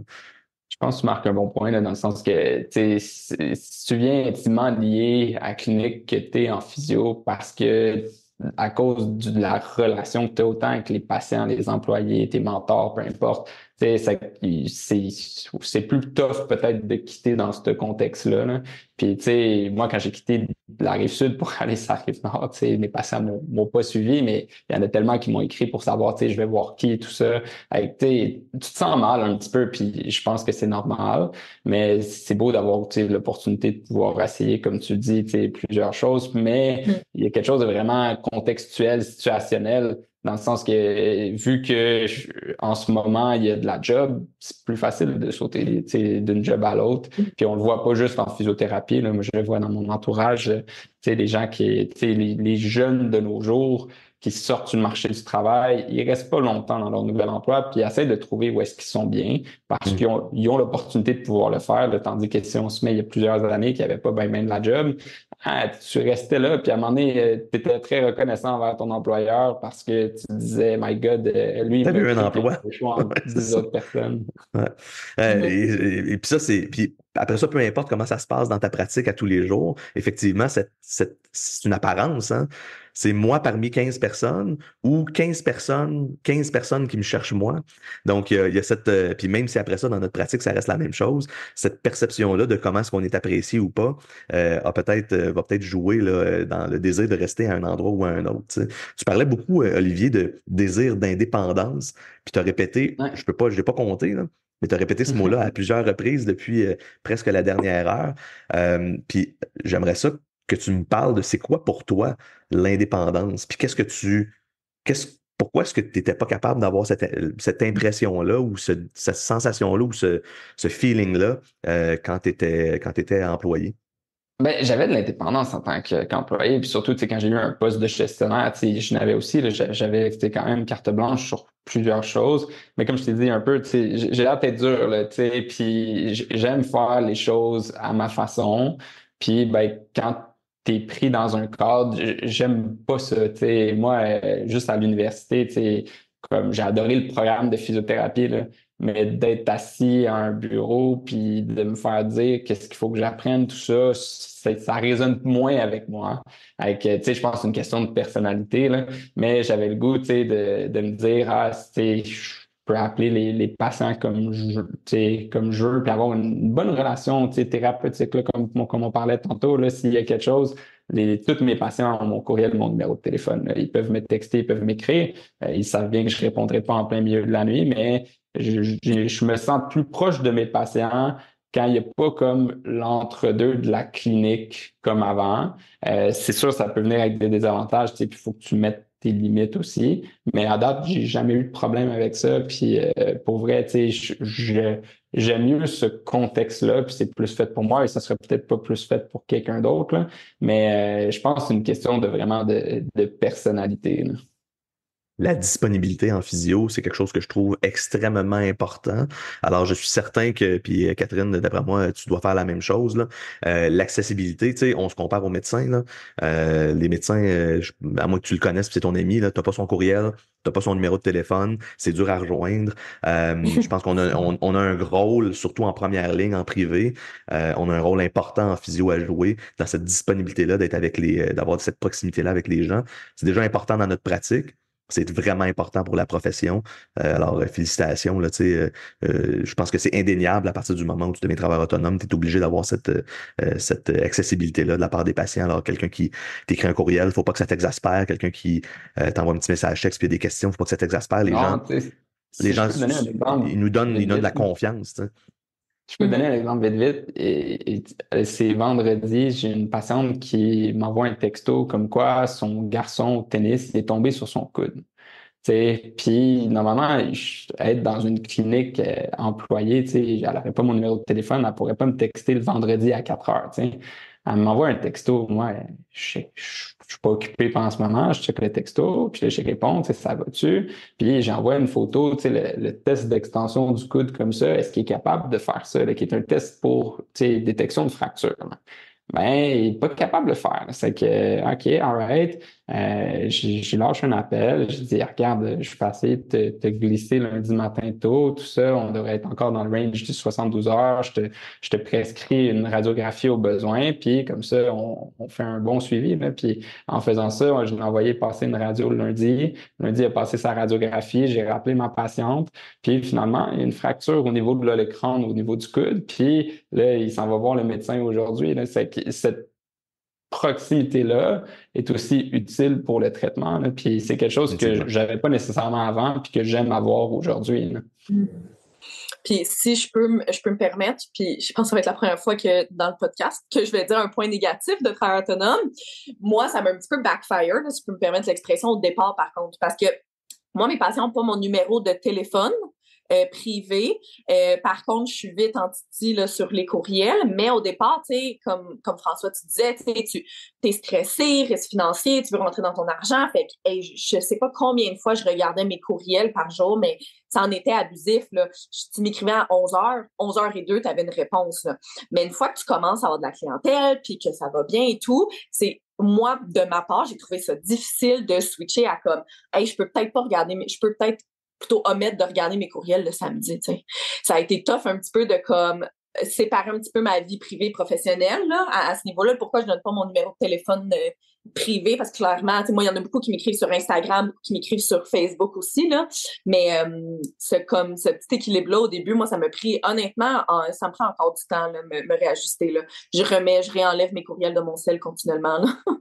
C'est la réalité des temps d'affaires. Puis en fait, tu mets le doigt sur un vrai problème. Tu sais, moi, quand j'ai commencé, les gens pouvaient nous rejoindre par téléphone puis par courriel. Là. Je suis pas si vieux que ça, mais aujourd'hui, avec les réseaux sociaux, là, même quand je vais en vacances, tu peux m'écrire sur Instagram, sur Messenger, tu peux m'écrire sur LinkedIn, tu peux m'écrire par courriel, tu peux m'écrire par message texte. Puis là, j'ai pas d'auto-reply qui dit que je suis en vacances sur toutes ces plateformes-là. Puis là, j'en passe, là, il y en a d'autres là, sur TikTok, puis name it, là. Donc, c'est sûr qu'il y a une réalité d'entrepreneurs maintenant où on a on est obligé là, d'être disponible d'une certaine façon, au moins jusqu'à un certain point. D'ailleurs, c'est un edge qu'on se donne sur d'autres personnes ou d'autres entreprises ou d'autres modèles, si on veut. Moi non plus, les gens n'ont pas majoritairement pas mon numéro de téléphone personnel, mais moi aussi, je suis assez rapide. Mais là, je suis ailleurs dans ma pratique aujourd'hui. Ceci étant dit, moi, ça m'a pris 10 ans, puis là, je vous donne un truc, là, un truc de vieux physio que ça fait longtemps qu'il est en affaires. Ça m'a pris pas 10 ans, mais pas loin de 10 ans, arriver à la conclusion qu'il fallait que j'arrête de me battre contre ce désir d'avoir la paix des fois. Et le plus beau cadeau que j'ai fini par me faire, c'est d'accepter que d'être entrepreneur, c'est un mode de vie, c'est pas une job. Donc, tu dois gérer constamment 7 jours sur 7, 24 heures sur 24, le fait que tu es en affaires. Pourquoi? Parce qu'il peut y avoir un dégât d'eau un samedi matin. Puis si tu es toujours en maudit quand quelqu'un vient te poser une question, ça va te ruiner comme personne bien assez vite. Donc, tu sais, je prends mes courriels à tous les matins, même quand je suis en vacances. Pourquoi? Parce que j'aime mieux prendre mes courriels à tous les matins puis accepter que je suis en affaires que de me retrouver avec 1800 courriels après 2 semaines. Puis ça me prend une semaine. Je prends une autre semaine de vacances pour gérer ces courriels-là. Donc, ce qui fait pas vraiment de sens. Ouais. Puis je pense que le mindset est vraiment important là, dans un contexte d'être... Parce que comme travailleur autonome, tu es en affaires. Si tu n'as pas d'employé, la seule différence que tu as entre avoir une clinique puis avoir un contexte de modèle comme le vôtre, c'est les RH jusqu'à un certain point. Puis quand je parle à du monde qui ont un modèle comme le vôtre, ils me disent qu'ils font des RH quand même parce que les nouveaux qui arrivent, ils ont des questions sur leurs patients. Puis là, attendez d'avoir 10 ans d'expérience. Les physios qui ont 1 an d'expérience ou 0 ans d'expérience, ils vont vous poser des questions sur des pathologies, ils vont vous poser des questions sur comment est-ce que je devrais commencer, combien d'argent je devrais avoir de côté. Donc, vous allez finir par jouer le rôle de mentor et ça, il faut l'accepter. Sinon, on va trouver le temps long. C'est quelque chose qui vient avec ce genre de job-là. Et il faut trouver évidemment de la valorisation de cette situation-là. Puis il faut trouver suffisamment de valorisation dans notre balance pour trouver ça le fun de rester dans ce contexte-là. Tu sais. Si je peux renchérir Oui, là-dessus, là, moi, j'ai vu quand même une grosse différence d'avoir fait comme ça fait 3 mois, dans le fond, là, que je suis devenue copropriétaire de la clinique. Là, fait que c'est quand même nouveau. Là, fait que j'ai quasiment eu 2 ans que je faisais juste louer la salle puis faire mes affaires. Puis là, je vois quand même la différence entre étant associée à la clinique. Puis, tu sais, le dégât d'eau, parce que ça m'a fait pris le dégât d'eau, je pense qu'on en a eu 10 cette année. Ça va pas bien. Non, ça se passe pas bien, la plomberie est vieille. Mais, fait que, tu sais, je suis rentrée là, des samedis dernièrement pour des dégâts d'eau, puis je le savais dans quoi je m'embarquais. Là, on s'entend, là, je les ai vus, les autres dégâts d'eau que j'ai pas gérés. Mais quand je louais juste mon local, puis là, tu me diras, Olivier, là, parce que tu l'as fait également, moi, j'ai pas trouvé que c'était tant de gestion que ça. Tu sais, j'ai été capable quand même de mettre la ligne, tu sais, de réajuster le tir un petit peu côté mon obsession avec mes courriels, là, rapidement. Puis moi, quand je pars en vacances, tu sais, les gens peuvent pas m'envoyer des courriels n'importe où, là. Comme tu disais, TikTok, les gens peuvent pas. LinkedIn, c'est juste que si on est amis, je mets un message un bounce back, justement, un message automatique sur toutes mes plateformes. Ça prend 5 minutes à faire. Il est tout le temps fait à l'avance, puis je change juste les dates. Mais je mets aussi des références de mes collègues. Tu sais, fait que pendant le temps des fêtes, j'ai un patient, justement, qui a pogné une bonne débarque sur le genou. Il m'a écrit un courriel. Il y a eu un bounce back. Mon collègue, qui s'appelle également Olivier, puis il l'a vu le lendemain, là. Fait que c'est un peu comme ça que je gère ça. Puis, normalement, tu sais, là, je m'en vais en Espagne bientôt. Je reviens le jeudi. J'ai pris off mon vendredi pour répondre à mes courriels. Ça se fait, moi, je trouve, ça se fait quand même bien à ce niveau-là, là. Fait que je suis d'accord avec le fait que travailleur autonome, c'est un mode de vie, quand même. Mais j'en connais plein que, ben, ils font c'est pas toujours ça, là, mais leur 8 à 5, admettons, là, puis à 5 heures, ils ont fini, puis c'est le lendemain matin qu'ils reviennent. T'sais. Ben, c'est ça la différence. La différence, c'est entre le mode de rémunération qui est le fait d'être travailleur autonome dans un contexte ou versus le fait que vous êtes les deux propriétaires d'une business qui loue des locaux à des travailleurs autonomes. Donc là, les deux, vous êtes en affaires au-delà du... Ouais. Je ne vais pas dire, c'est pas simple, là, mais au-delà d'être juste travailleur autonome si on veut. Là. Exact. Pas le choix de justement mettre un peu plus de gestion, mais pour vrai, moi, comme je disais avant, je gérais une clinique, là, donc passer de 10 employés à louer un local, un peu comme tu as dit, Catherine, je veux dire, c'était bien relax. Là. Tu loues ton local, tu payes ton loyer, tu gères juste tes patients en toi, ça se fait quand même assez bien. Là. Il y a un petit peu de comptabilité de plus à faire à son compte. Veux pas, il faut que tu suives un peu plus les paiements, des choses comme ça. Mais la technologie aujourd'hui nous permet de pouvoir le faire, ce qui n'a peut-être pas été le cas il y a une couple d'années.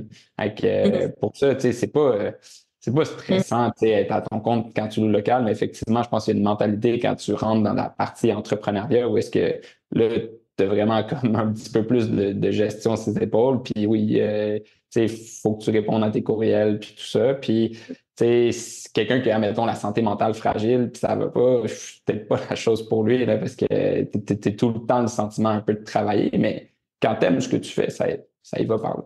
Ouais, ben ça, en fait, c'est qu'il faut que tu réussisses à décider de faire ce que tu aimes, finalement, d'une certaine façon. Puis, c'est sûr et certain que un avantage que vous avez, puis là, ben, faut que ça reste un avantage, vous allez comprendre pourquoi je dis ça, c'est que vous n'êtes pas seul. Vous êtes les deux associés. Donc, vous partagez les difficultés, les points positifs, puis les choses plus difficiles avec quelqu'un d'autre. Pour avoir été seul pendant longtemps, je vous confirme que c'est beaucoup plus facile d'avoir des collègues avec qui partager les bons coups et les mauvais. moments les plus difficiles. Mais c'était dans la publication de Marc-André, là, ça, entre autres, l'isolement professionnel. Puis c'est sûr, je me suis comme, pas remarqué, là, mais tu sais que la publication de Marquand m'a comme interpellée, entre autres. Reconnu, oui.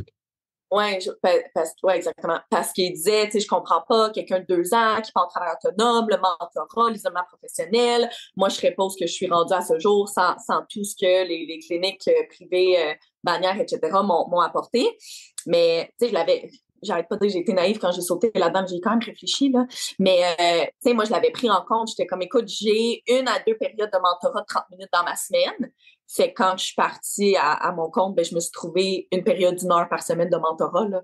Tu sais, je l'ai faite également, puis je me serais jamais vue, par contre, partir dans mon sous-sol, là. J'ai pas de sous-sol, ça aurait été mal. Mais c'est sûr que j'avais besoin de l'équipe. Ça t'aurait coûté cher, il aurait fallu construire ça. Mais Mais c'est ça, tu sais, là, en ce moment, nos collègues, on a des salles fermées, mais souvent en ortho, des fois, on laisse la porte un petit peu entrouverte, etc. Puis la semaine passée, là, j'étais allée voir mon collègue Olivier parce que j'étais pas certaine avec une patiente. Puis c'est un peu, si je peux faire 1% de pub là-dedans, là, le but de Physio-Coop, là. Physio-Coop, qui au final, c'est pas une clinique qui a un lieu, c'est un regroupement des travailleuses autonomes en physiothérapie, fait qu'autant les thérapeutes que les technologues thérapeutes, bref, et les physiothérapeutes. Parce que c'est un petit peu l'enjeu et la crainte de plusieurs physiothérapeutes de se partir à leur compte puis de se dire, OK, mais là, où est-ce que je vais chercher mes ressources? Puis moi, c'est ce que j'ai trouvé le plus difficile en partant comme travailleur autonome, là. J'en ai pleuré une shot, là, parce que moi, j'ai monté mon entreprise, j'ai eu 2 semaines pour tout monter, là. Et les assurances et la comptabilité, je suis en train de mourir, mais Physio-Coop est un peu là pour ça. Puis moi, puis Corinne, je sais pas si vous avez passé, mais on a construit une formation pour te donner, écoute, si tu veux partir comme travailleur autonome, justement, tu loues une salle un peu de base. Là. On t'explique pas comment partir une grosse clinique de 10 000 pieds carrés, là, mais un peu, tu sais, c'est quoi les assurances que tu as besoin, etc.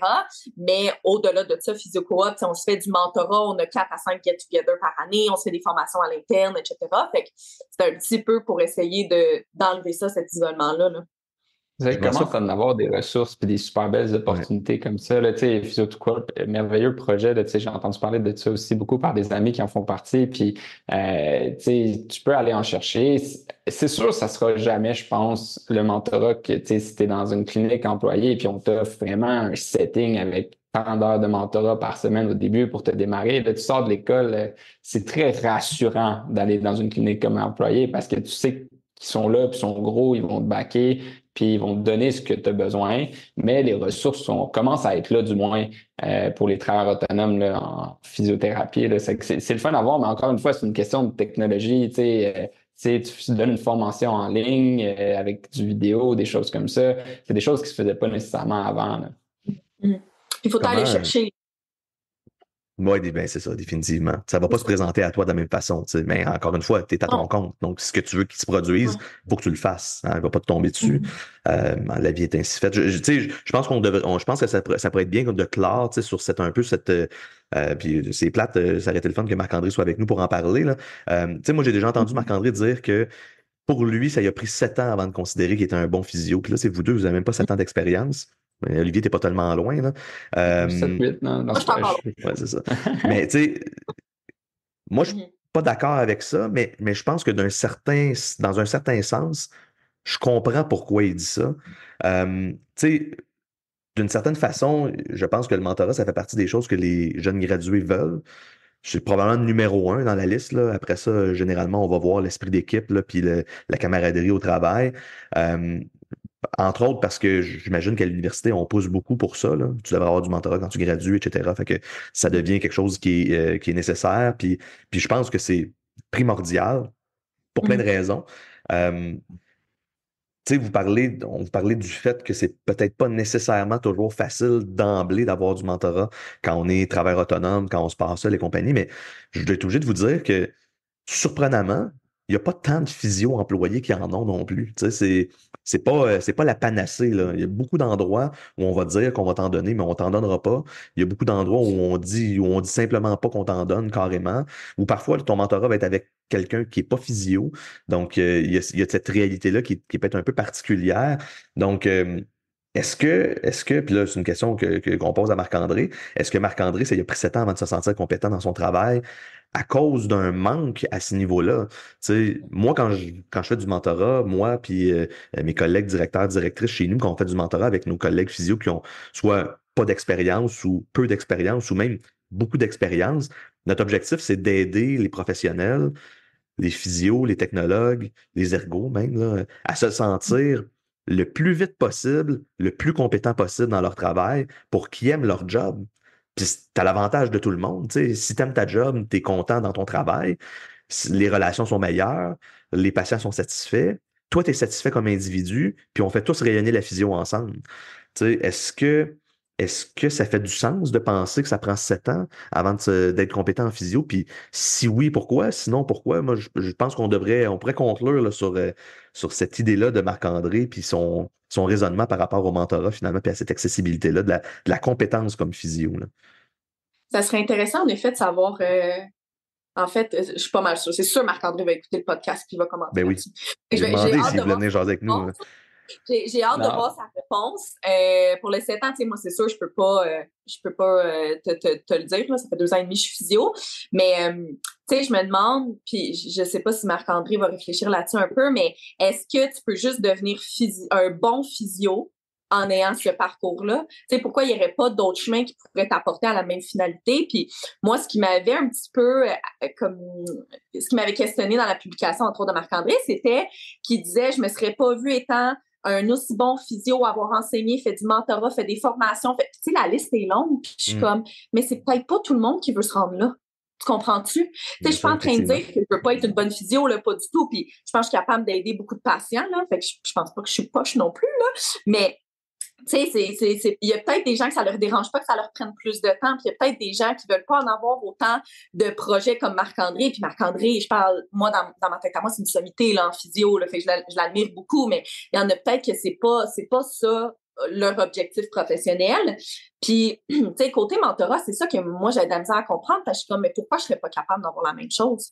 Puis moi, je considère que j'ai eu la même chose que ce qu'on m'offrait au départ dans le premier contrat que j'avais signé comme dans une bannière. Je suis allée m'en chercher du mentorat à chaque semaine, voire même plus. Puis on en fait des Zooms, on en fait en vrai, je m'en vais en clinique, mais c'est sûr que outre le mentorat que j'avais avec Corinne, là, qu'elle incluait dans mon loyer, là, mais c'est sûr que c'était à mes frais. Là.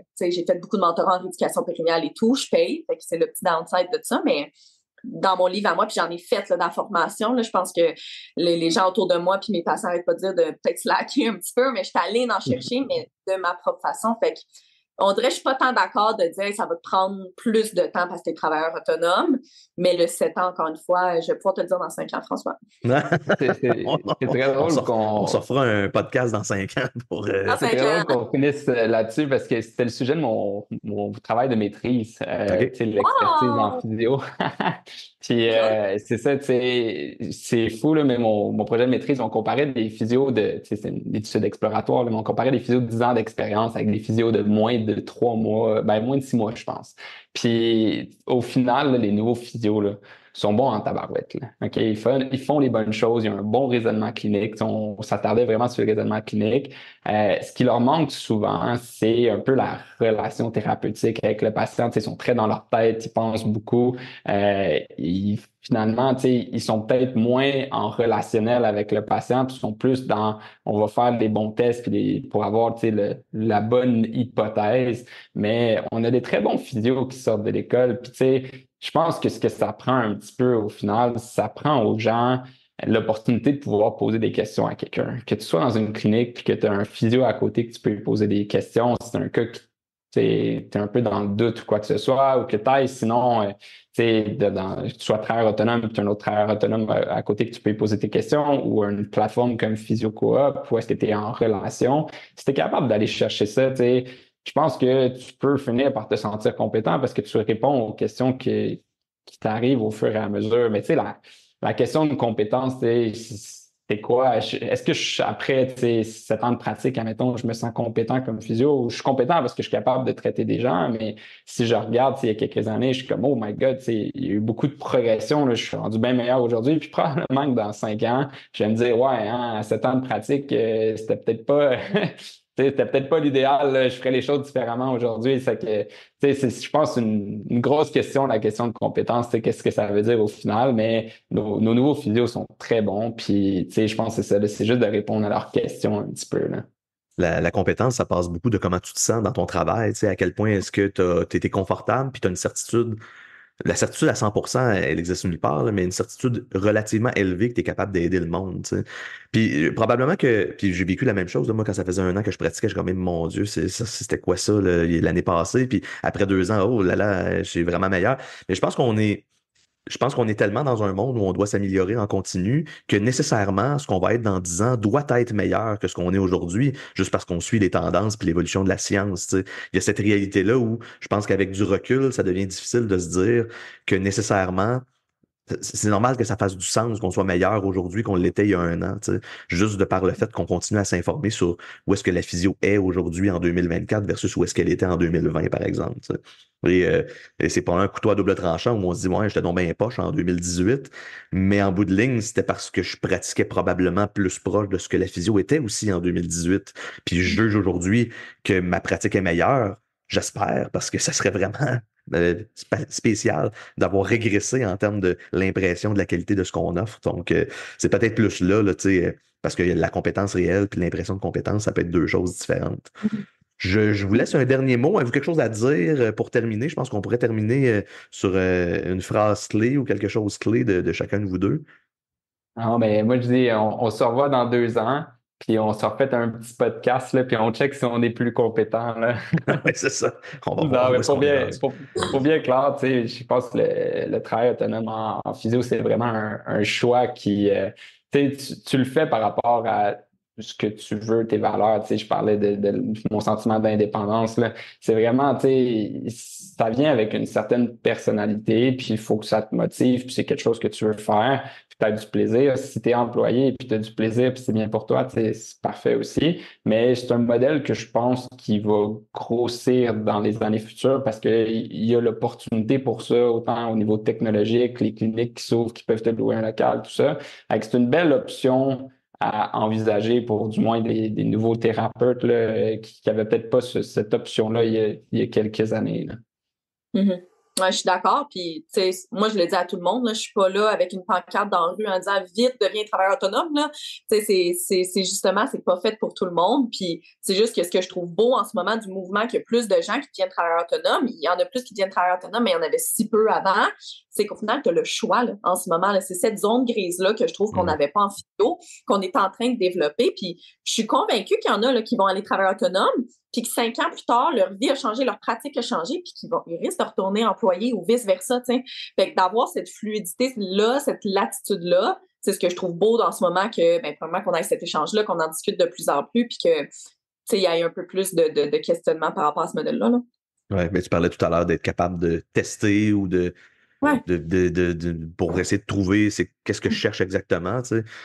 On se trompe souvent là, dans n'importe quoi dans notre vie, là, tu sais. C'est ça, on se trompe. On apprend ou on réussit, hein, c'est ça finalement, là, parce que quand on se trompe, on apprend quelque chose. Enfin, il faut, sinon ça sert à rien. Puis dans tous les cas, effectivement, il faut oser. Tu sais, je pense que c'est un mot qui est revenu souvent là, dans les dernières années en physio, donc faut pas avoir peur d'oser et puis d'accepter qu'on s'est trompé si c'est le cas, mais d'avoir appris quelque chose, puis de devenir meilleur comme humain finalement, puis comme professionnel à partir de ça. Olivier, Catherine, merci énormément d'avoir pris du temps avec moi pour parler de ça aujourd'hui et j'espère que ça va être intéressant. Je ne sais pas si ça va choquer du monde que je décide de parler de ce genre de sujet-là. Moi, je ne suis pas travailleur autonome. Je l'ai été longtemps, je suis en affaires, donc je comprends d'où est-ce que vous partez. Puis je comprends probablement où est-ce que vous voulez vous en aller. Et en fait, allez-vous-en jusqu'où ça vous tente. C'est ça l'important. C'est que ça fasse votre affaire, puis que ça vous rende heureux, puis que vous puissiez rester en physio, vous, puis que vous puissiez aider du monde à rester en physio pendant longtemps. Mon nom, c'est François, puis je vous souhaite une bonne journée. Merci. Merci d'avoir écouté Élever la physio avec moi-même, François Grégoire. Pour me rejoindre, j'aime toujours ça savoir comment est-ce que tu trouves mon contenu. Est-ce que tu as des idées de sujets? De quoi est-ce que tu voudrais qu'on discute? Frankie Physio sur Instagram, sur Facebook ou à mon courriel françois@mouvementphysio.com. Merci beaucoup de m'avoir écouté. À la prochaine.